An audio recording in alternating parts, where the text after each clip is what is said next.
It begins on a ruined battlefield buried under snow and death, where years of war have left nothing but broken weapons, corpses, and silence. Archimonde coughs out a frightening amount of blood, his chest torn open by a fatal wound. He barely remains standing, using his weapon as a crutch while every breath comes out ragged and heavy. The holy sword of the Order has pierced his heart, and the knights around him erupt in triumph, shouting that they have finally brought down their target. The soldiers call him the Devil of the Continent.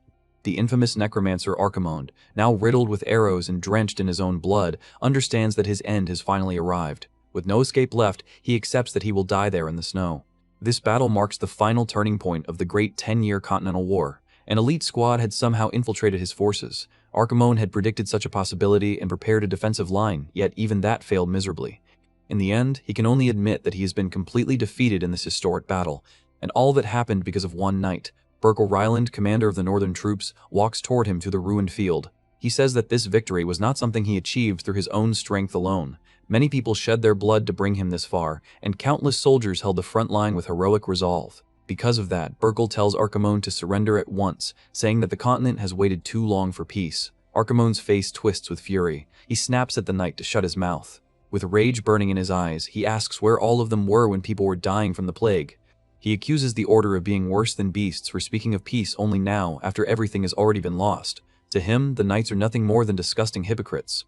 Having no patience for Burkle's noble speech, Archimonde glares at him with pure hatred. A sinister green aura erupts from his broken body as he declares that he will wipe out every human with his own hands. The soldiers recoil in horror. Even in such a critical state, the Necromancer is still able to summon an absurd amount of magic. Burkle quickly raises his shield, warning everyone that the situation has become dangerous and ordering Archimonde to stop. The war itself began with the plague that killed 20 million people, whose corpses were later turned into a dark army. Spitting more blood, Archimonde mocks Burkle's moral lecture and asks if they truly think he is stupid. Among the dead were many people the knights had known personally, proving to him that this attack is nothing more than revenge disguised as justice. Staring straight at Burkle, he asks if he is wrong about their petty motivation. Burkle grips his sword firmly and says that he came there for one reason only. He says that every battle he has fought was for the future of the children. For the first time, Archimonde is left genuinely confused by the answer. Burkle continues, explaining that he must leave his choices, beliefs, and hopes to the next generation. As Archimonde looks at him, he sees only a corrupted reflection of himself in the blade. Yet in Burkle's eyes, what he sees is different, the towering image of a truly righteous knight. A radiant light descends from the dark sky and shines across the battlefield. Wrapped in that divine glow, Burkle repeats that he is doing this for the sake of his descendants. Archimonde's body can no longer endure.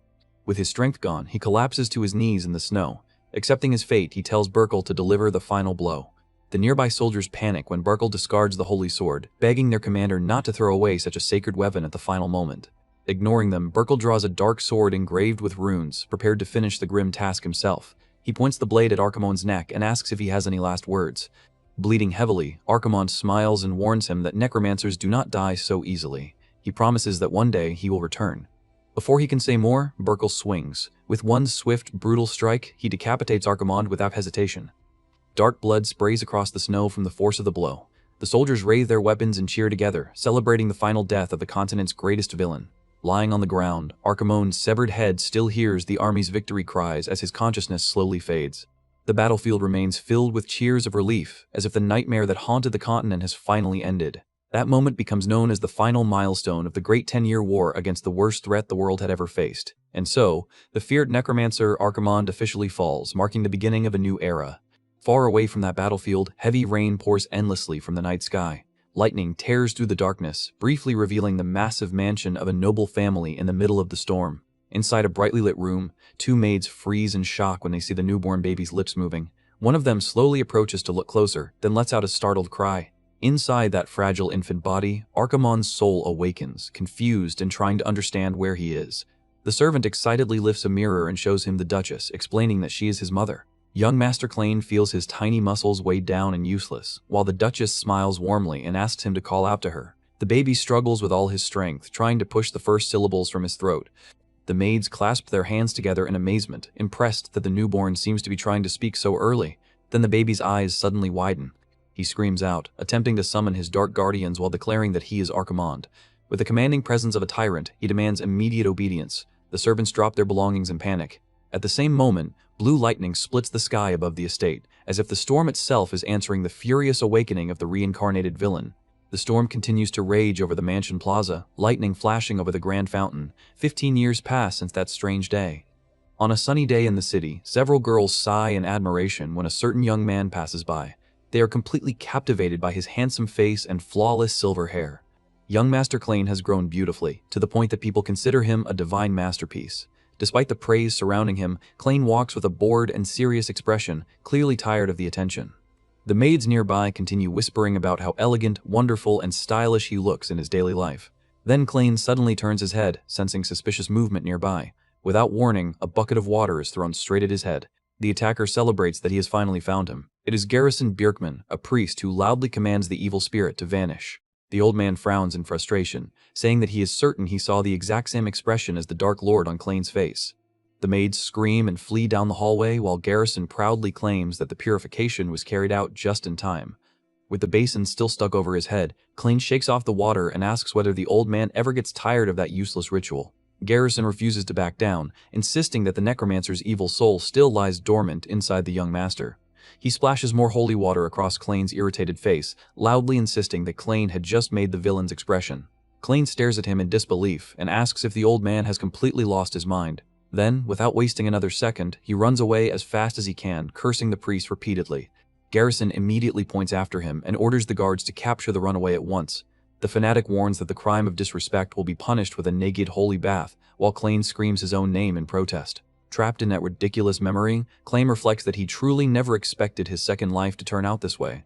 He had his head cut off and awakened inside a baby's body, but because he recited dark spells too early, he ended up being locked in a monastery. As a child, he spent his days huddled in the darkness, suffering through pure trauma and isolation inside that enclosed place. The imposing figure of Priest Garrison became his greatest nightmare, always looming over him with a book in hand. Garrison used to coldly ask whether the one before him was the Necromancer or the noble child. His punishments included forcing Klein to listen to prayer chants for 24 hours without pause. He was also made to take freezing baths filled with holy water and floating garlic. Even worse, he was forced through absurd rituals, tied to a cross and surrounded by purifying flames. His cries for help echoed through the monastery chapel, but no one ever came to save him. 5 years after enduring all that suffering, Klein lies on the floor of his bedroom wearing a party hat. His personal maid, Erin, clasps her hands and prays that he grows up as a healthy descendant of heroes. Hearing her exaggerated prayer, Klein wears an expression of complete mental exhaustion. Unable to bear it any longer, he tears the hat off his head and throws it onto the floor with force, startling her. Erin begins to whimper, saying that she made the accessory with her own hands. Realizing he has gone too far, Klein bends down to pick it up and apologizes for acting rudely. Then Erin finishes her sentence, explaining that Priest Garrison had sewn it himself. Klein instantly freezes, holding the crumpled hat with deep disgust on his face. At that exact moment, Garrison appears in the doorway and calls for the young master. Wiping away a tear, the old priest becomes emotional, saying that he is touched.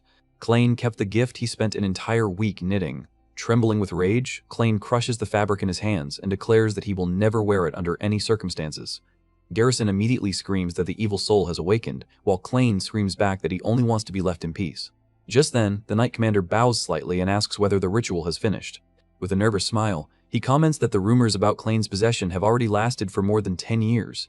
Klein grabs Garrison's cheeks and pulls them in frustration, grumbling that even the church has officially confirmed he has no abnormalities. Ignoring his protest, Garrison simply shoves him to the ground and greets the commander with cheerful politeness. The two men speak pleasantly as if nothing strange has happened, while Klein, still on the floor, realizes once again how skillfully the fanatic pretends to be normal around other people. Garrison turns away and says that he is leaving, proving that he knows exactly how to behave in society when necessary. But before stepping through the doorway, he casts one sharp, sideways glance at Klein. The tension in the hallway only grows heavier as Garrison justifies his behavior, saying that there is always a chance something dangerous might twist inside Klein. After leaving that dark warning behind, the priest pauses for a moment as if remembering something important. Then, with shameless cheer, he forms a heart above his head with his arms and reminds Klein about the next ritual. Klein immediately tells him to disappear. Even so, he quickly waves him away, not out of kindness, but because he wants the unwanted visitor gone as soon as possible. Once Garrison finally leaves and only the servants remain, Klein grabs his own hair in frustration. Slumping into an armchair, he questions how an official healer can be allowed to torture people in such a barbaric way. Erin agrees that the old man looks like a muscular demon, but with complete innocence she asks if her master truly is not the villain. Holding a towel, Klein laughs stiffly and lies, saying that he is not because he can no longer stand hearing that cursed name. As he dries his face, he thinks that if he ever admits the truth, the punishments will only become even worse. Behind him, the shadow of his former self seems to loom like a ghost from the past. Klein thinks back on the 7 years he spent imprisoned, watched, and treated like a walking disaster. He complains about the endless persecution, yet he also understands that Garrison's position gives him frightening authority. Curious, Eren steps closer and asks what the title of Exarch actually means. Seeing her confusion, Commander Dunkel explains that it is a title granted only to the strongest person in the entire church. Far down the hallway, Garrison's imposing presence alone makes that explanation feel believable. Dunkel adds that only the leader of the duchy could ever truly deal with someone like him. Eren is impressed and praises the noble family's strength. Klein agrees with a tone that makes it sound obvious. While gently stroking his hair, Eren asks who the strongest duke in the family's lineage was. Klein rests his cheek against his hand and thinks for a moment before declaring that the first head of the family was the strongest. Dunkel tries to argue that the current patriarch also deserves consideration, but Klein cuts him off immediately. With a serious expression, he insists with total certainty that the founder's supremacy is absolute. Unable to argue against that sudden conviction, Dunkel simply falls silent and watches him. Eren brightens and says that she understands now, commenting that she always knew the young master preferred the original founder. She mentions that Klein is always staring at his portrait. Klein thinks to himself that what he feels is very far from admiration. Dunkel smiles faintly and remarks that time truly passes quickly as he thinks about the founding of the house. Klein quietly fixes his gaze on the small painting hanging on the wall, feeling the weight of 200 years pressing down on him. Even now, he admits to himself that this ridiculous reality is still difficult to accept. The illustrious family line stretches from the first generation all the way to the current 7th Duke. At the very top of that golden lineage hangs the familiar face of the great warrior from the past. The first Duke, the legendary knight, Burkle Ryland. Klein, once the feared necromancer Archimonde, bitterly accepts the cruel irony that he has been reborn as a descendant of the very man who killed him. In his nightmares, he relives that final moment again and again. He remembers spitting Burkle's name with hatred. He remembers the hero's cold, unwavering answer before the fatal strike. The knight had declared that everything he did was for the future of the children. Then the blade fell. Archimonde's severed head rolled across the snow-covered battlefield once more. Klein jolts awake in the middle of the night, his heart hammering from the brutal memory. Sitting upright in his luxurious bed, he takes deep breaths, trying to steady the panic still gripping his body. He wipes the sweat from his face, curses the nightmare, and reminds himself of who he really is. Yet he also admits that his period of blind fury, the rage that nearly wiped the world off the map, belongs to the past. Back then, he was beheaded in the frozen snow, only to open his eyes 200 years in the future. As he gets out of bed, he grumbles that he still cannot get used to this light-colored hair. Suddenly, Garrison's deep voice warns that Klein was saying quite a lot of suspicious nonsense in his sleep. With a cynical smile, the priest asks if he was dreaming about the villain's life, revealing once again his insane obsession. To protect his secret, Klein quickly pushes Eren forward and pretends that he has simply been exhausted these past few days. But Eren clenches her fists, furious, and says that she heard everything. She insists that the young master was talking in his sleep and even remembered a dream where he ordered everyone to be killed. Klein tells her to shut up and demands to know when he ever said anything like that. At that moment, the butler Berkman enters and mentions the sword demonstration, thanking the maid for her report. Klein immediately imagines Garrison's terrifying face, and as expected, the butler announces that the young master will receive double purification sessions. Panicking, Klein quickly covers Eren's mouth before she can say anything else. Inwardly, he curses that lunatic priest and demands that he stop tormenting him. Soon after, as they walk through the corridors, Klein becomes confused and asks what this sword demonstration is about. Walking slightly ahead, Berkman confirms that the Duke has ordered the young master to attend this time. Eren walks happily beside Klein while eating a sweet, while Klein still struggles to understand why his father suddenly wants him there. Berkman glances back while chewing something of his own and asks if the servant is bothering him, but Klein tells him not to worry. Watching Eren enjoy her snack with pure happiness, he simply notices how much fun she seems to be having. As they enter the large, luxurious hall, Klein finds it strange that the Duke has never summoned him for this kind of event before. Berkman calmly explains that members of the Branch family have come to visit. Klein lowers his head slightly as he processes this information. Distant relatives, troublesome people. Sure enough, several nobles with mocking expressions stare at him from across the hall. Klein immediately understands that a very annoying group has arrived. On one side of the hall, a noble laughs and tells the others that they should call the boy Lord Archimonde instead of Klein. Others mock the years he spent locked away in the monastery. Klein recognizes them as cousins from his father's side. He spots some chubby boys devouring meat and guesses they are from the northern branch. Elsewhere, a group of silhouettes speaks among themselves, reminding him of the relatives from the west. Among them, an arrogant blonde girl relaxes comfortably in one of the hall's armchairs. One noble assumes Klein cannot hear the insults, while Klein tries to recall exactly who they are. They keep whispering behind his back, calling him the trash of the Ryland family. Annoyed by their boldness, Klein throws a chilling glance over his shoulder and silently mocks the idea of family unity. Then he turns away and decides their names are not worth remembering. He knows these relatives bark so loudly only because the duchy itself is weakening. The fact that they openly disrespect a direct heir of the main bloodline already says enough about the current state of the house. At the center of the hall, two swordsmen exchange rapid blows in the long-awaited combat demonstration. After taking a hit, the purple-haired boy staggers back in anger and shouts his opponent's name with frustration. He demands that his opponent stop underestimating him and fight seriously for once during practice. The other boy blocks the incoming strikes with almost no effort. The attacker insists that he is not finished yet, but his confidence is clearly fading. The blonde smiles calmly and asks if that is truly the case, despite being treated as the family's only remaining hope. With an elegant posture, Dylan mocks the situation. He is Clayne's prodigy half-brother. Watching from afar, Clayne reflects that the family's reputation as swordsmen survives almost entirely because of that blonde genius. Driven by frustration, the purple-haired boy charges with all his strength, swearing that things will be different this time. Clayne's eyes glow faintly with a purple light as he focuses on the fight. Since this is the first time he has properly seen swordsmanship since his reincarnation, he studies every movement carefully. With precise steps, Dylan glides across the floor and dodges the opponent's brute force charge. In the blink of an eye, the prodigy adjusts his stance, preparing his body for a lightning-fast counterattack. Wrapped in yellowish energy, Dylan leaps high into the air, catching the other swordsman completely off guard. Clayne narrows his eyes. He realizes that he can see everything clearly. His mind processes the footwork, the shift of balance, and even the exact instant Dylan draws momentum from the ground. The purple-haired boy's eyes widen as Dylan's blade comes down without warning. Even the flow of mana becomes visible to Clayne. He recognizes the move as the secret art of the Ryland family. With a brutal strike, Dylan unleashes the meteor sword technique and slams his opponent directly into the ground. The impact ends the duel at once, leaving the defeated youth sprawled in the center of the magic symbol. Looking down at him, Dylan reminds him that he had already warned who was truly in trouble in that match. The nobles burst into admiration, praising the advanced technique and marveling that Dylan can perform such a skill in public. Clayne scratches his cheek, understanding that the demonstration was meant to warn the branch families of the main house's power. Still, he remains confused by what had flashed before his eyes during the fight. Then an excited voice calls his name from the middle of the brightly lit hall. Dylan approaches with a smile and asks when Clayne arrived.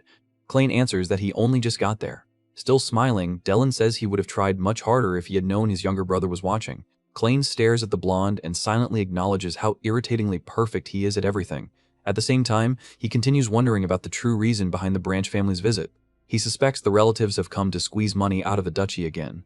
Then a deep voice praises Dylan's excellent performance. Walking forward with noble dignity, Patriarch Heinkel congratulates his son for mastering the family's secret technique. Dylan bows respectfully. Clayne quietly studies the man who now leads the family he has been reborn into. With clear pride, Heinkel acknowledges the hard work Dylan has put in recently. Watching the two of them, Clayne concludes that this genius swordsman must be the Duke's last remaining source of pride. Beside them, Commander Dunkel praises Dylan's precision, calling his natural talent overwhelming. Slightly embarrassed by the attention, Dylan smiles humbly and says that he still has much to improve. Heinkel then recalls the final words of the great founder, saying that the knights of their house must always be the greatest in the empire. He places a hand on Dylan's shoulder and tells him to carve those words into his heart and continue moving forward with resolve. Right after that, the patriarch shifts his gaze and calmly calls for his youngest son. Surprised by the sudden attention, Clayne remains silent and waits. Heinkel slowly extends his hand toward Clayne's head. Then, with unexpected gentleness, he strokes his hair and says with sadness that he cannot feel any mana in him. Clayne lowers his head and apologizes. Inside, he bitterly accepts that he is treated as dead weight, someone with no expectations placed on his future.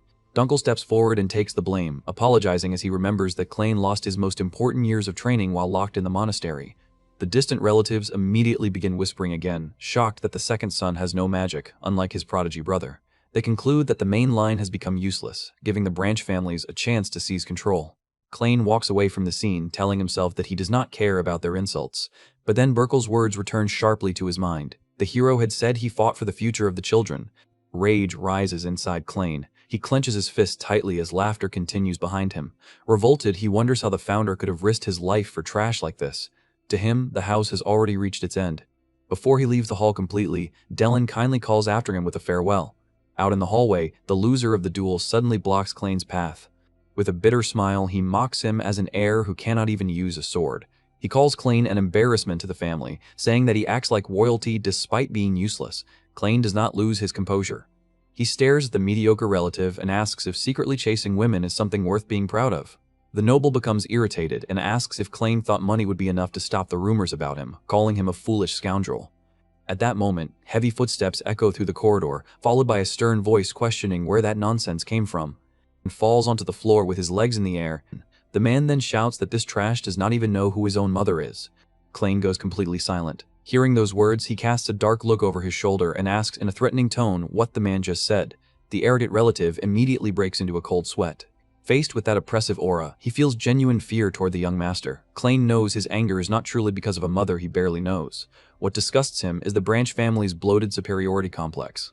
Looking at that pathetic disgrace, the Necromancer wonders how such a grand family fell to such a low level. Remembering the final blow he suffered in the war, he questions how the lineage of the hero who killed him could have become this pitiful joke. After the brief outburst, Dunkel drops the defeated swordsman to the floor and declares that their playtime has gone too far. Standing firm, he warns that he will no longer tolerate any disrespect toward the main heir. Humiliated and cornered, the defeated swordsman can only click his tongue in anger and accept the scolding. As the useless relative leaves, Dunkel tells him to consider himself lucky for surviving only because someone intervened. Then the commander suddenly stiffens when he notices Klain reaching toward his sword scabbard. Klain watches the blade shine with intense focus, as if something inside him has already decided what to do. He catches Dunkel's attention and casually asks if he has any spare swords he could lend him. Later that night, silence settles over the vast noble estate. In the dark training field, Dunkel hands a sword to Klain, unable to hide his curiosity about why the young master requested it. Standing alone beneath the night sky, Klain murmurs to himself while testing the weight of the weapon in his hands. He moves the blade carefully, trying to recall how Delin performed the meteor sword technique. Then he asks Dunkel about it. Taking a combat stance, Klain warns that he needs to confirm something and tells the commander to come at him first. Watching from a short distance away, Dunkel becomes thoughtful. He concludes that the youngest son has not given up on the path of the sword after all, but the thought fills him with regret because it is already too late. Without magic, Klain can never become an official knight.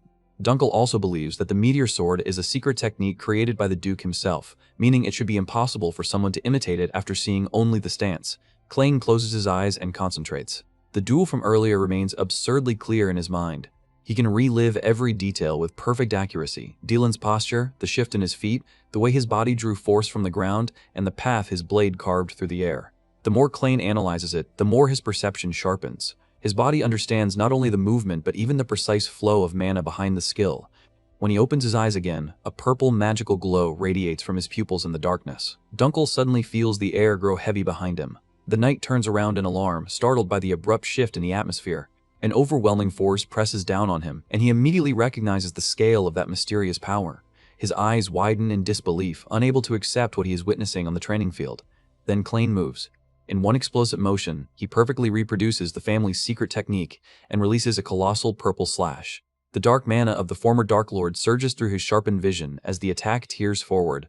Klain stands calmly in place while a massive aura pours from his body with almost no effort. The destructive strike crashes into the scenery, shattering the surrounding rocks beneath Dunkel's stunned gaze.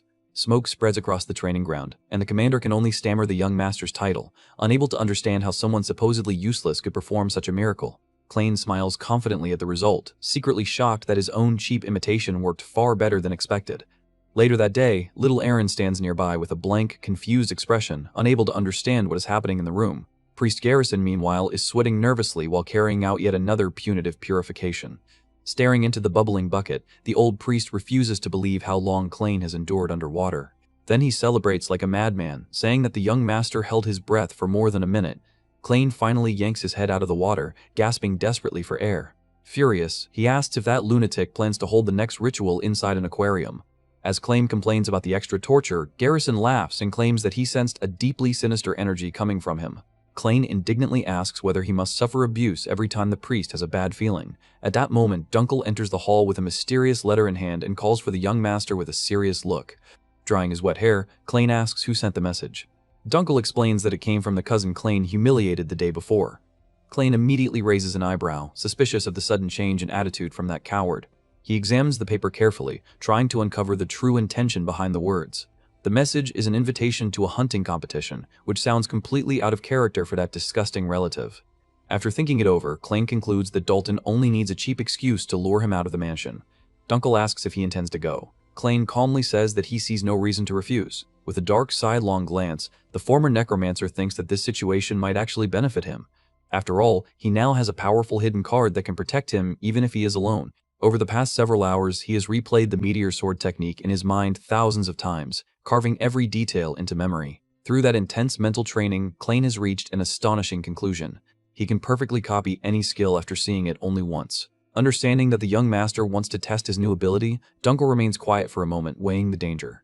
Then, without pressing further, he agrees to the plan and says he will prepare the carriage for the hunting trip. Out of nowhere, Garrison appears and announces that he will also join them, making Klain furious at the relentless stalking. With a cynical expression, the priest asks if he had not already made his warning clear earlier that morning. Garrison stares at the boy with a heavy gaze, using the same excuse as always. He sensed suspicious energy. During the carriage ride toward the west, the priest repeats that claim again and again. However, the bumpy dirt road shakes the carriage so violently. Sighing in annoyance, Klain says that this is exactly why he tried to stop him from coming. Then he offers him a cushion and explains that the western forest terrain is rough, making it terrible for first-time travelers. Handing over the cushion, Klain says the nausea should pass if Garrison closes his eyes and rests for a while. Garrison nearly cries with emotion, believing that the boy has finally grown up. Klain immediately ruins the moment by telling him to pass the cushion to Aaron. Once the chaos inside the carriage finally calms down, Klain rests his cheek against his hand and watches the scenery through the small side window. The peaceful landscape outside makes him reflect on how drastically the entire region has changed. In his bloody memories from the past, this field was buried under dense snow and covered only in corpses. Now, that same frozen land has prospered into a vibrant and living place. As his thoughts drift, the former Dark Lord admits that all of this became possible because of Burkel's sacrifice. The carriage eventually stops, and Dunkel opens the door, informing young Master Klain that they have arrived at their destination. Klain steps out and sees the enormous, luxurious estate of the Cornwell family before him. Realizing the trip is over, he questions whether this is truly where that coward Dalton lives. He notices that the Branch family's mansion is even more extravagant than the main estate, proving they have plenty of money to waste. To him, it is absurd to spend so many resources just to host a simple hunting competition for children. Then a familiar voice calls his name, cutting off his thoughts. Dalton approaches while holding two fierce hunting dogs, wearing a cynical smile as he asks what Klain is staring at so intently. He brags about the well-built estate and shamelessly admits that it was constructed with money squeezed from the main family. With a mocking tone, Dalton assumes that someone who grew up trapped in a monastery would not understand how the real world works. Klain ignores the provocation and notices how thin the hunting dogs are. Instead of responding, he asks when the event turned into a casual chat. Dalton laughs at his impatience and says he expected Klain to rush things, so he came fully prepared. Without wasting time, he snaps his fingers and tells Klain to pay close attention. At the signal, the dogs bolt furiously toward the forest, officially starting the competition. Dalton calmly explains that he scattered bloody bait throughout the central mountain region to attract animals. He adds that a starving dog's sense of smell is tens of thousands of times stronger than that of a normal human. Lifting his crossbow, he says that once the beasts rush toward the scent of meat, he shoots them at the exact moment they run. Immediately, a well-aimed arrow pierces one of the dogs racing through the dense forest. The brutal impact makes the other beasts howl in pain as they too are targeted without mercy. Watching the slaughter, Dalton bursts into laughter and proudly celebrates the success of his cowardly hunting method in front of his guests. Startled by the pointless cruelty, Erin calls out for her master, drawing Dalton's attention. The sadistic host approaches her and strokes her head, recognizing her as the maid who always stays glued to Klain's side. With a malicious smile, he belittles her and tells her to follow him, promising to give her a very different kind of service. At that exact moment, Klain grabs Dalton's wrist tightly, stopping him from touching her any further.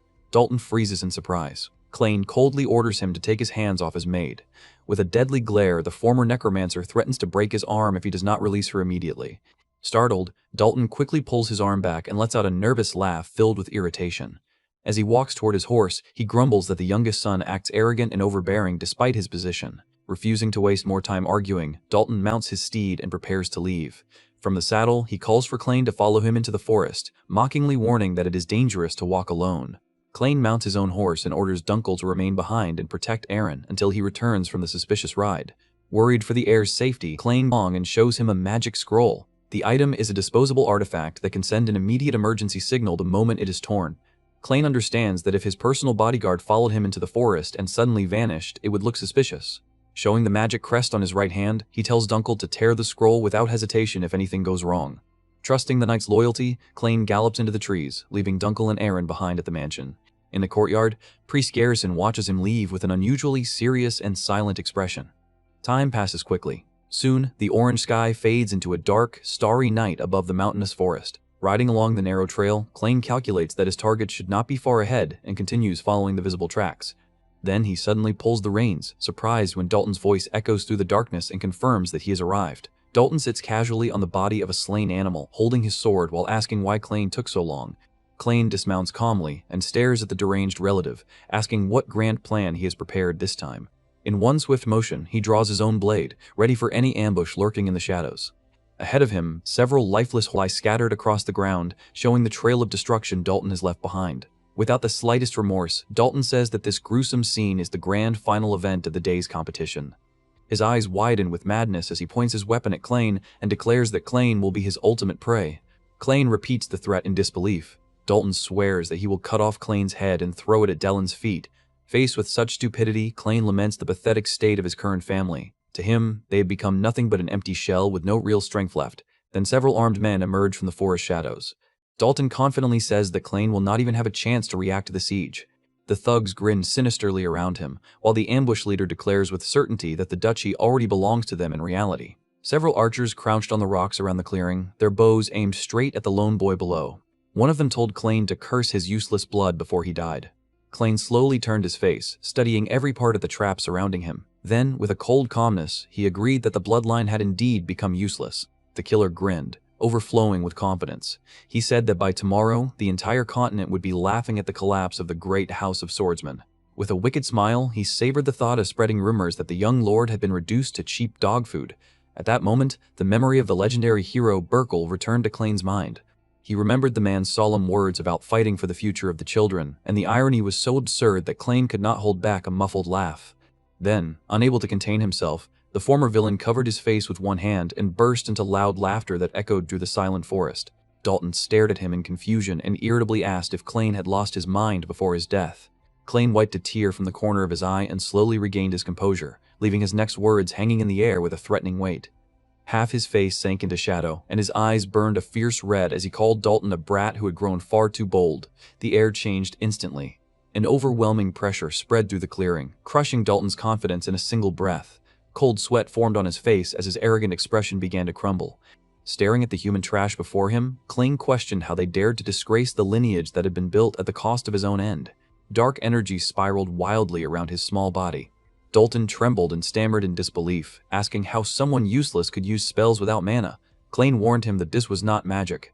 Wrapped in terrifying shadows, the Necromancer declared in a deep, chilling voice that this was pure demonic energy. The hired thugs panicked at the disturbing sight, wondering what kind of monster the boy truly was. Dalton's eyes widened as he finally understood the meaning behind Klain's words and realized the situation had become far worse than he could handle. With a frightening smile lit by eerie green flames, Klain summoned the ancient evil spirits buried in the depths of time. Drawing power from the core of his soul, he commanded the lost souls to rise once more and serve him under the authority of his true name. Obeying the absolute will of the reincarnated villain, dozens of cadaverous skulls emerged from the flames. Klain ordered them to devour everything. The dark entities multiplied across the forest floor, thirsty for blood and eager to annihilate every enemy around them. Dalton shook from head to toe, refusing to believe that the myth of the shadows was real. Then, as a macabre army of skeletons rose behind Klain, he screamed the name of the legendary Necromancer in terror. Stretching his hand forward with a devilish expression, Klain ordered his creatures to destroy every enemy in the clearing. As the slaughter began, the former Dark Lord reflected in the darkness that he had thought he had forgotten this violent feeling. Yet as screams of terror mixed with the clattering of bones, the old aura of the mortal villain returned with full force beneath the night sky. Alone in the darkness, Klain thought that 200 years had passed like an endless stretch of time, but deep inside that void, he could still feel the same energy echoing without pause. The voices of the dead called to him from the shadows, and the Necromancer accepted their call with pleasure. That familiar resonance brought back deep memories from his previous life. Covering his blood-stained face, Klain savored the wonderful nostalgia of it all. Dalton, drenched in cold sweat, still refused to believe what he was seeing. One of the mercenaries screamed the famous Dark Lord's name after witnessing the cadaverous army rise from the ground. Klain cruelly confirmed that this was exactly what people used to call him in the past. The thugs froze in horror, realizing that the rumors about his possession had never been mere legends. They stared at the summoned creatures and noticed that their bones were completely black, while a red aura burned from their eyes. One of the skeletons murmured the order to kill. Dalton stood in silence, unable to process the overwhelming disadvantage before him. Trying to break the tension, one mercenary laughed nervously and said that the creatures were nothing more than useless bones. Klain lowered his gaze, his face darkening at the insult directed toward his army. Dalton forced himself to regain confidence, claiming that he had crushed hundreds of skeletons during missions before, though he questioned why these ones were black. Ignoring every warning his instincts gave him, he announced that they would take one of those bones home as a souvenir. Then he ordered his men to deal with the monsters blocking their path first. The archers pulled their strings with force, aiming straight at the undead horde. The ambush leader ordered the long-range unit to prepare a lightning-fast attack. The mercenaries loaded their heavy combat crossbows as quickly as possible. Without hesitation, their commander shouted for them to open fire on the lone enemy. A massive rain of arrows tore through the forest air, flying straight toward Klain. The projectiles descended at terrifying speed, meant to finish the target in a single volley. Klain's eyes shone with intense energy as he watched the attack come. The arrows slammed into the muddy ground around him, yet not a single one reached anything important. Dalton laughed loudly, believing his cousin had been turned into a human pincushion, but his joy vanished almost immediately. A solid barrier had formed in front of Klain, stopping every projectile. The black skeletons had used their own bodies as shields, protecting their lord from the ambush. With a sadistic look, Klain concluded that 200 years was more than enough time for people to forget the true nature of his army. The shooters stared in disbelief at the monster's flawless defensive formation. Klain understood that they must have mistaken his servants for ordinary skeletons. With complete confidence, he made it clear that his summons were entirely different. Dalton stood frozen in fear as Klain told him to pay close attention. At once, Klain ordered the first unit to break formation and advance. The memory of Burkle's words resurfaced again. The hero had said that Klain had to die in order to protect the future of the North. Clenching his fists with fury, the Necromancer swore that he would personally crush the filth mocking that sacrifice. The cadaverous monsters rushed forward at frightening speed, obeying their lord's merciless command. Dalton panicked as he saw them sprinting, asking when creatures like that had ever been able to run. A terrifying wave of undead flooded the forest, hungry for the blood of every enemy present. One mercenary tried to calm the others, telling them to hold their formation against the beasts. Before he could finish, a deep slash tore across his chest and blood burst from his mouth. The dark summons ripped through the human defensive line in a pitiless massacre. Dalton cursed in desperation as he watched his professional killers get cut down with ridiculous ease. With no other option, he ordered the second unit of crossbowmen to surround the skeletons and contain their advance. The mercenaries on the ground looked up, only to discover a new threat already waiting above them. Several skeletons were perched among the high branches, armed with ballista-like weapons and ready to fire. A mercenary screamed that the beasts had long-range weapons and ordered everyone to run. Klain's expression remained cold as he quietly commanded the skeletons to fire. Several deadly bolts ripped through the air at once, flying toward the fleeing men. The iron rain pierced the backs of those trying to escape the death trap. Agonized screams filled the clearing as the killers collapsed one after another onto the dark ground. The force of the impacts knocked down the remaining mercenaries, turning the forest floor into a blood-soaked battlefield. Watching the extermination, Dalton trembled in terror. He finally understood that these monsters were far too lethal. Fearing total annihilation, he ordered the survivors to drop their bows and fight directly. He shouted with all his strength, asking if those useless thugs were even listening to his commands.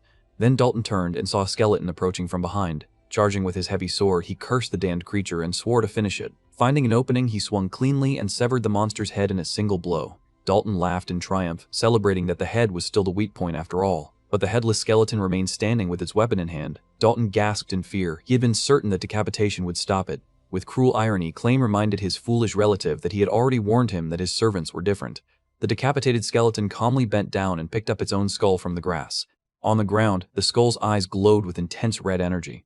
Dalton stood paralyzed as the beast placed its head back onto its neck.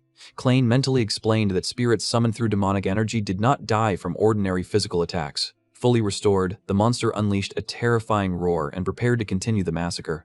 One thug retreated in horror as the reincarnated aberrations moved with complex combat tactics. The macabre army cornered the remaining mercenaries, proving exactly why Archimonde had once dominated the continent. Watching the spreading despair, Klain lamented that his current body could only sustain 11 units. Still standing with an intimidating calmness, he asked Dalton whether they should continue the hunt. While chaos ruled the mountain forest, the night remained dark and merciless. Far away, at the main mansion, the luxurious fountain glimmered peacefully beneath the moonlight while laughter echoed nearby. Priest Garrison burst into laughter while telling little Aaron that the young lord had done many absurd things at the monastery. He found the old memories hilarious, while Aaron listened with innocent curiosity. With a kind smile, Garrison commented that she seemed to like the young master very much. Chewing happily, Aaron confirmed without hesitation that she liked him a lot. Back in the dark forest, one of the mercenaries begged Klain to stop the massacre. Panting and trembling, the man asked if the young lord understood how incredible he truly was. Before he could say more, a skeleton pierced him with a fatal blow. At the same moment, Aaron's gentle voice seemed to echo in contrast, saying that her master was kind. Blood sprayed from the mercenary's body as he collapsed. The memory continued, with Aaron praising the cookies Klain gave her. In pure innocence, the maid stated with complete conviction that Klain was the warmest person in the whole world. In the forest, Klain's face was stained with enemy blood as he coldly extended his hand in the middle of the slaughter. Following his merciless command, the macabre summons tore apart the remaining mercenaries without pity. Fighting desperately for his life, Dalton blocked a heavy strike from one of the creatures with great difficulty. Cursing in rage, he swung his sword with all his strength and managed to push the monster back. But the black skeleton recovered immediately, proving that ordinary attacks meant nothing. Breathless and furious, Dalton swore that he would find a way to stop those bone pests from regenerating. Then his eyes landed on Klain, who stood calmly in the distance. Dalton realized that the boy himself was the key. While dodging the skeleton's relentless attacks, he concluded that if he killed the summoner, the undead would vanish. Seizing a gap, Dalton charged straight at Klain, raising his sword and screaming his name. Completely delusional, he shouted that this game with harmless corpses ended there. Bringing his blade down with all his strength, he declared that every undead creature would disappear once Klain died. At that exact instant, Klain's eye glowed with intense purple energy. Remaining perfectly calm, the young lord told himself that he could see every movement his enemy made. Using that enhanced vision, he drew his own sword, now wrapped completely in destructive dark aura. The memory of Dellen's earlier demonstration returned with perfect clarity, allowing Klain to reproduce the technique he had seen only once. Dalton's eyes widened in shock as he recognized the stance of the Ryland family's secret art being used against him. In a lightning-fast motion, Klain executed the meteor sword and released a colossal slash toward his target. The attack struck Dalton directly, leaving him confused and coughing blood. With a demonic expression, Klain warned that trash like him would not receive an easy death, because the real punishment had only just begun. Dalton lost the strength to stay upright and collapsed onto the ground, defeated. Klain then acknowledged that Dalton's theory had been correct. He explained that if the summoner died, the creatures would lose their power, and that very weakness was how Archimonde had once lost in the past. However, Klain found it deeply ironic that the feared lord who had once relied only on demonic energy had now received a second chance in this body. Gripping his sword firmly, he admitted that the power of the enemy family was precisely what had saved him now. The Ryland blood flowing through his veins had only made him stronger than before. Klain warned that since he had been born into this body, he could no longer pretend the problems of this noble house had nothing to do with him. Lying on the bloody grass and writhing in pain, Dalton desperately asked what those strange words meant. Ignoring the useless prey at his feet, the platinum-haired boy looked into the darkness and told Burkle to wait and see what he would do next.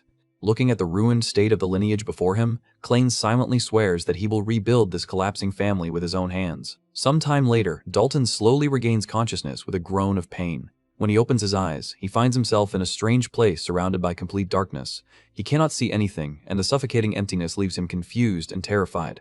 The moment he tries to move, cold metal bites into his wrists and arms, chains rattle around him, and he quickly realizes that his legs are also bound. He is strapped to a horrifying torture chair, with no way to escape. Then a red light flickers in the darkness. The flash reveals Klain. With a cold expression, he remarks that his annoying relative has finally awakened. Carrying the presence of Archimonde in his posture, Klain explains that this is the place where souls go after death. Dalton falls into shock. Trembling, he asks if this is the dreaded afterlife created by the Necromancer. Klain calmly confirms it. Then he recalls Dalton's sins, mentioning the dogs he tortured and the atrocities he disguised as hunting. Even while bound, Dalton explodes in rage and demands that Klain stop talking nonsense and untie him immediately. But then his memories return. He remembers the fight, the lightning-fast attack, and the blow that struck him directly. The certainty hits him all at once. He should have died. Confused, he looks down at his body and asks how he can still be whole after taking a fatal wound.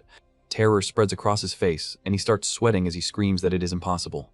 Klain raises a magic flame in his hand and says with disturbing calm that it does not matter whether Dalton believes it or not. Around him, hellhounds appear, drooling with hunger as they growl at the prisoner. Klain declares that the only thing that matters is that the time has come for Dalton to pay for his sins. The beasts snarl, exposing their sharp fangs, and Dalton's face loses all color.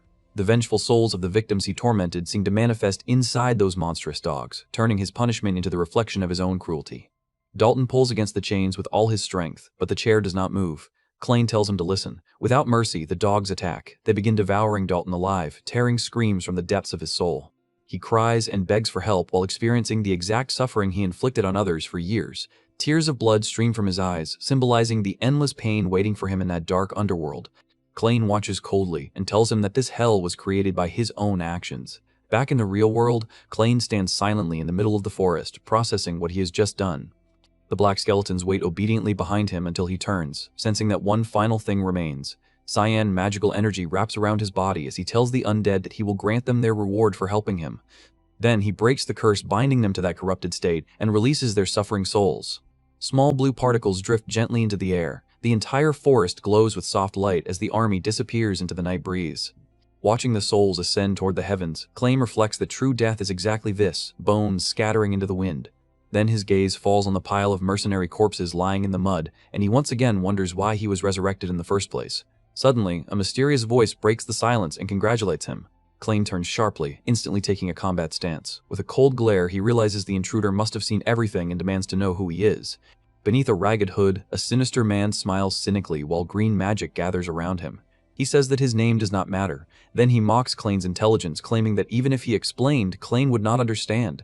At that moment, one of the fallen mercenaries begins to glow with dark energy and moves again under the man's control. Its eyes take on a supernatural light, proving that another person on the mountain is manipulating the dead. With brutal force, the unknown necromancer raises zombies from the mud, beginning a new confrontation in the middle of the massacre. Klain realizes that the boy used resurrection arts to control the dead. Relieved, the thug assumes their target is merely a necromancer and says that the corpses scattered around them will still be useful. The killer's sadistic laughter echoes through the dark mountain. Meanwhile, back at the main mansion, Eren excitedly calls Commander Dunkel over to hear funny stories about Klain's childhood. But Dunkel ignores her for the moment and says in a distant voice that he will listen later. Holding the signaling scroll, the bodyguard wonders why Klain used an artifact meant only for emergencies. 3 hours have already passed since the hunt began, and a terrible feeling settles over him. Unable to wait any longer, Dunkel decides to go after the young master, but a local guard blocks him. The man warns that abandoning his post now would cause trouble and suggests waiting until the event ends. Dunkel silently stares at him with a sharp gaze. Then he notices the crest on the guard's armor and recognizes it as belonging to the Cornwell family. He immediately understands that Dalton's personal guards were involved from the beginning. With that realization, Dunkel reaffirms his duty as protector of the main heir. Letting a threatening aura spread around him, he makes it clear that if they try to stop him again, he will not remain still. The guard swallows hard, unable to answer under the pressure. Eren then asks worriedly if something happened. Dunkel tells her to listen carefully and orders her to return to the mansion with the priest first. Confused, Eren says that the priest already disappeared without saying anything, wearing a very strange expression. Dunkel stiffens. He remembers Garrison complaining about a sinister aura earlier, and now his disappearance feels deeply suspicious. Realizing the danger, the commander curses and quickly mounts his horse. As he gallops down the road at full speed, he becomes certain that none of this is a coincidence. The wind strikes his face as he rides, convinced that Klain has fallen into a terrible trap. Back in the western forest, Klain pants, realizing that his demonic energy has been completely drained from the last clash. He can no longer use necromancy. His body feels heavy, and he bitterly admits that this fragile form cannot last long in battle. Seeing his exhaustion, the mercenary leader points forward and orders his men to advance. He shouts for them to eliminate the young master immediately before he can react. Preparing his own spell, the man mocks Klain for being foolish enough to fight them with the same dark arts. With a sinister snap, the moon crest on the Klain's hand begins to shine with intense power.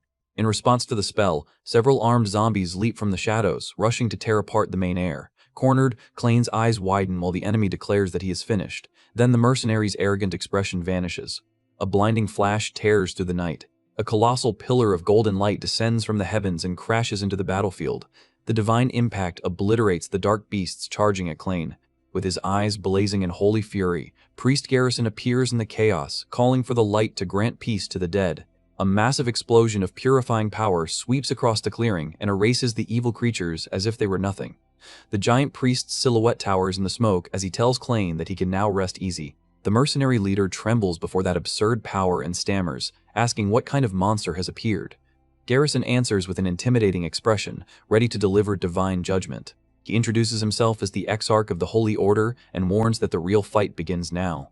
In the church hierarchy, that title belongs to only 3 human weapons who have sworn to carry out the Pope's absolute will. They are the Order's ultimate combat force, and the only ones capable of wielding the great holy armament left by the ancient saint. Their destructive power is so overwhelming that rumors claim each Exarch carries the might of an entire fortress. Blinded by the divine glow, the mercenary leader covers his face against the violent wind. More rays of light fall from the dark sky, crushing the remaining enemy summons without mercy. Gritting his teeth, the thug asks which of the 3 legends Garrison is. Klain observes the priest's stance and realizes he is standing before the Exarch known as the strongest in martial prowess. With absolute confidence, Garrison tells Klain again that he can relax because he has arrived. Before the conversation continues, one of the enemy's undead creatures steps forward, snarling at the priest. In a blink, Garrison charges straight at it with terrifying speed. The zombie barely manages to react before the priest's holy fist smashes into it. The blow tears off its head with ridiculous ease, scattering bone fragments everywhere. Then Garrison swings a crushing hook into an entire group and shouts for all the sinners present to listen. With his eye glowing with the order's power, he tells the beast to seek forgiveness through prayer immediately. Uncontrolled and terrifying, Garrison grabs one enemy by the neck and slams him into the ground, promising to grant him a true baptism of fire. The survivors try to flee, but the priest catches up to them while declaring that he will wash away the sins of that useless trash. He plants his foot hard into the muddy earth, gathering power for another attack. A frantic series of divine punches destroys multiple targets at once as he declares that this is his mercy. The mercenary leader breaks into a cold sweat, wondering why an exarch is in such an isolated place. Watching his troops be torn apart, he cannot believe the difference in power between them and that cleric. Realizing defeat is inevitable, he turns and runs, cursing that none of this was part of the original deal. As he flees, he complains that such brute strength makes no sense and is completely unfair. Before he can stand, Garrison's massive figure looms behind him and asks where he thinks he is going. Without pity, the priest grabs the man's head with one hand, making him scream in agony. With an empty expression, Garrison ignores the cries and warns that today's prayer is not over yet. Crushing the mercenary's skull little by little, he tells the sinner to be grateful for the wonderful judgment he has received. What is left of his equipment rolls to a stop, marking the end of the massacre. Klain watches in silence, swallowing hard when he hears Garrison's heavy voice call his name. The boy remembers the absurd scene he just witnessed. The giant old man destroyed an entire army by simply charging straight forward and punching everything in his path. For the first time since his reincarnation, the former villain feels genuinely intimidated by the sheer wind pressure of another person's attacks. Stunned, Klain processes the fact that more than 20 enemies were shredded in mere seconds. Garrison emerges from the thick darkness and extends a blood-covered hand toward the air. The battlefield is soaked in blood, yet the priest calmly says that he came running as soon as he sensed the necromancy aura. With an eerily serene face, Garrison says that this situation is very strange. Klain remains tense and unmoving while the exarch examines the dark energy lingering in the area. After studying the scene, Garrison concludes that the sinister power he felt earlier does not seem to have come from the mercenary leader. Klain breaks into a nervous cold sweat and curses the fanatic in his mind. Gripping his injured arm, he understands that if he makes even one wrong move, he could be killed on the spot. Then a distressed voice cuts through the tension. Commander Dunkel arrives on horseback, calling for the young heir and asking if he is all right. Surprised by his arrival, Klain only murmurs the commander's name. His face is bleeding, and he admits inwardly that using such heavy spells has taken a brutal toll on his body. Seeing Klain's terrible condition up close, Dunkel's eyes widen in horror. He leaps down from his horse and rushes across the dark ground. Klain's legs finally give out, and Dunkel catches him before he falls. In terror, the commander asks what caused this bloodbath. Confused by the scene, he immediately looks around for Dalton, but Klain turns his gaze away in silence. Under the faint moonlight, Klain coldly admits that he killed his cowardly relative. The next day, everything shifts to a large noble hall, where Klain explains that he only acted because Dalton tried to kill him first. A hand slams hard onto the table, sending a furious echo through the chamber. Count Delkin, head of the Cornwell family, rages and asks if that brat dares accuse the late Dalton of murder. Standing in the middle of the assembly, he mourns his loyal son and calls it absurd that anyone would try to frame him after his death. One of the nobles present interrupts, suggesting that everyone should focus on finding the real culprit behind the tragedy. However, a long-haired lord raises a document and points out that Klain's testimony has remained consistent after hours of interrogation. Staring at Delkin, he reveals that records prove 20 mercenaries sent by Delkin vanished on the same night. Sweat forms on Delkin's face as he curses his men internally for leaving evidence behind. From another side of the room, someone argues that the story still makes no sense, since the powerless boy supposedly never even held a sword. Others agree, remembering that Patriarch Heinkel himself confirmed Klain had no mana. Seeing the situation spiraling out of control, Delkin realizes he will be ruined if they uncover the ambush he planned. Trying to shift suspicion, he lowers his face and suggests they examine Klain's suspicious character instead. He brings up old rumors about the boy's mother, and recalls how Klain had claimed to be a necromancer since birth. The long-haired noble warns Delkin to control his tongue before spreading such nonsense in an important meeting, but Delkin loses control and accuses Klain of hiring killers to place the blame on Dalton. Before he can continue, someone cuts him off with a sharp shout. Startled, Delkin turns in fear to see who interrupted him. Klain walks to the center of the hall and warns that he has heard enough lies and will no longer tolerate them. Calmly, he repeats that he only defended himself against an assassination attempt.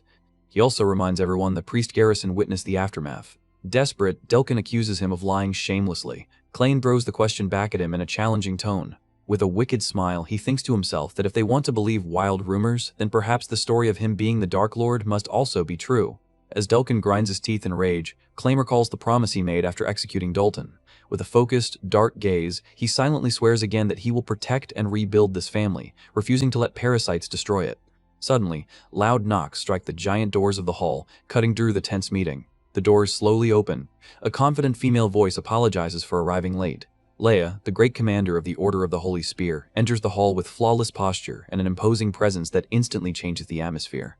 Watching her from the corner of his eye, Klain finds her arrival strange. She had never appeared during his previous training, so he cannot understand why she would involve herself now. Some nobles whisper that the matter has nothing to do with her lineage, but Patriarch Heinkel calmly states that he personally permitted her entry.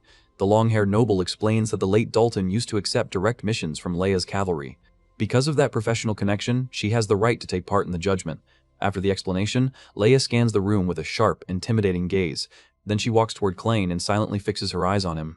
The young lord becomes confused when she asks for permission to speak with him privately. One noble questions the reason, but Heinkel allows it as long as the conversation is brief. He tells Klain to accompany the guest without delay, leaving the boy with a bead of sweat on his face. As they walk through the luxurious hallway, Klain internally grumbles that dealing with noble warriors is always annoying. Still, he quickly stops himself and realizes that this interference could become useful. He deduces that she either wants to confirm the facts, test him, or investigate the murder suspicion directly. Convinced that his father is also using this chance to assess him, Klain decides not to back down. With ambition stirring in his mind, the former villain swears that he will use Leia's connections to rise higher, then opens the side door. Leia enters the small meeting room with firm, elegant steps. In silence, she slowly turns toward Klain, who has just entered behind her. Then she takes a step closer. With a playful tone, she catches him completely off guard. Before Klain can react, she corners him against the door and asks in a seductive manner if she can touch him. Klain turns red with panic, wondering if this absurd situation is truly happening. Leia is not merely beautiful. She is the eldest daughter of a great house and the strongest spearmaster in the Empire. Official reports from recent extermination missions prove the terrifying brutality hidden behind her elegance. In battle, she spins her spear with effortless grace, releasing massive slashing blasts that tear through the field. With an intense glow in her focused eyes, she charges through monsters at incredible speed. The gigantic beasts barely manage to roar before her strikes crush them completely. Alone, the commander of the Holy Spear slaughters dozens of high-level creatures without leaving a single scratch on her armor. When the carnage ends, she lands gracefully on the ground, proving her absolute martial supremacy. Her overwhelming achievements against those monsters have already turned her strength into legend throughout the Empire. Back in the present, Klain nervously tries to pull away and asks what his cousin thinks she is doing. Leia ignores the complaint and keeps pressing closer, warning him not to pretend that there is any real closeness between them as family. At that, Klain remembers his father once saying that Leia was indeed a distant relative. However, his mind quickly pieces together that she does not share the same bloodline as his aunt. Leia's face grows slightly flushed as she whispers that from this point on, the conversation is driven only by personal curiosity. In a sudden movement, she throws the platinum-haired boy against the wall, making him cry out in surprise. Staring down at him like helpless prey, she repeats that she wants to touch him, leaving the Necromancer's mind in complete disorder. Outside the room, Klain screams in frustration and demands to know where this madness suddenly came from. Leia firmly grabs his wrist and orders him to show her his hand. Examining his palm closely, she notices that his skin is smooth and soft, without the scars or calluses expected from sword training. Klain panics internally as she rubs his fingers and inspects them with unsettling focus. She states that tendons do not lie about whether someone has used weapons. Sliding her thumb over his hand in an invasive way, she makes it clear that his body does not carry the marks of a swordsman. Klain, still confused, asks where she is going with this. Leia directly asks whether he truly used a sword in the fight. She finds it suspicious that someone with no swordsmanship marks could defeat a knight and 20 killers. Then she throws out the bait, asking if the young master survived by relying on some other mysterious power. Taking the opening, Klain quickly shoves her away and breaks the suffocating tension in the room. Regaining his composure, he mocks her by asking if she is also going to repeat that nonsense about him being Archimonde. The former villain immediately understands that this woman is dangerous. She is not flirting for no reason. She is trying to force a careless reaction from him. Since silence would only look like a confession, Klain decides to be even bolder than her and treats the suspicion like a joke. Instead of being shaken, Leia bursts into laughter, repeating the Dark Lord's name as if it were ridiculous. Mocking his appearance, she says that it is impossible for such a short boy to be the reincarnation of such a terrifying monster. Klain freezes in the middle of the room.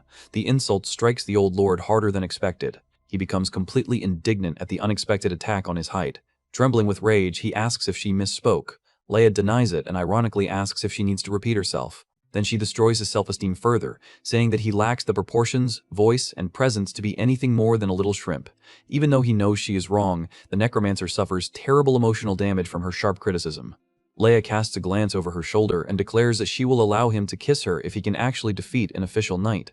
Faced with that bizarre bet, Klain falls silent, unable to understand how the conversation took such an absurd turn.